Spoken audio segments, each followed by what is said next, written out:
உலக மகளிர் தின நாளை முன்னிட்டு நாமக்கல் மாநகராட்சி அலுவலகத்தில் மகளிர் தின விழா வெகு விமர்சையாக நடைபெற்றன. நாமக்கல் மாநகராட்சி அலுவலகத்தில் மகளிர் தின நாள் கொண்டாட்டம் நடைபெற்றது.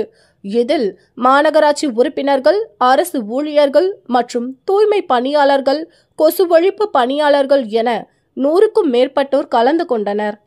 இந்நிகழ்ச்சியை முன்னிட்டு கேக் வெட்டி ஒருவருக்கு ஒருவர் கொடுத்து அன்பை பரிமாறிக்கொண்டனர்.